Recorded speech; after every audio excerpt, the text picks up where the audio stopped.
अध्याय 5वां है। अध्याय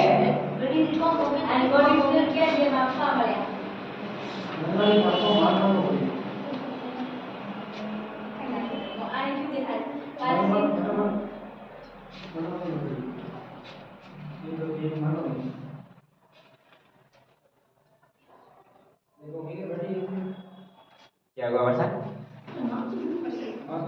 समांतर। अब समांतर श्रेणी का पहले तो मेरे को मतलब बताओ क्या होता है?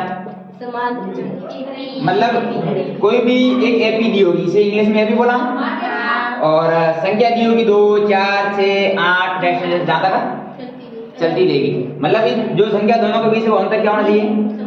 इस दोनों के बीच में अंतर क्या है? 2। इसमें 2 और इसमें 2। अगर समान अंतर है तो वो तो है ही हमारी समांतर श्रेणी, और अगर इस दोनों का अंतर समान नहीं है तो वो क्या श्रेणी होगी? असमान श्रेणी। असमान। हाँ, इस बीच वाले अंतर को बोला जाता है सार्वंतर, जिसे डी बोला जाता है। क्या बोला जाता है? डी। और जो पहले वाला होता है इसे बोला जाता है प्रथम पद। कौन सा बोला जाता है? इसे ए से लिखते हैं। और टोटल पदों का योग पूछे तो आप कहोगे ए है,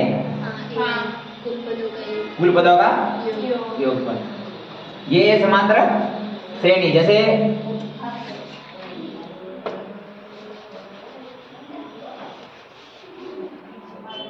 सवाल करो।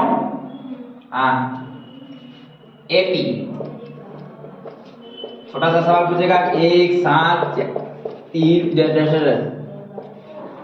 5 4 3 2 1 4 6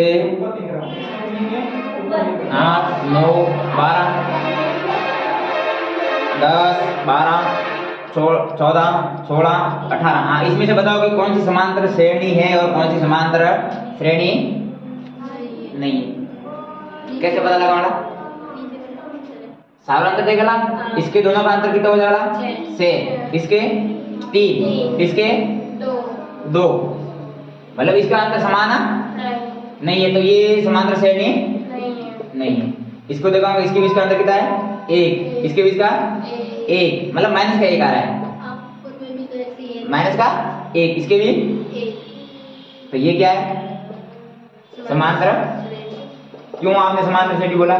क्योंकि इसके बीच का अंतर है वो समान है। इसके देखो 2 2 2 2 1 और यहाँ हो गया 3।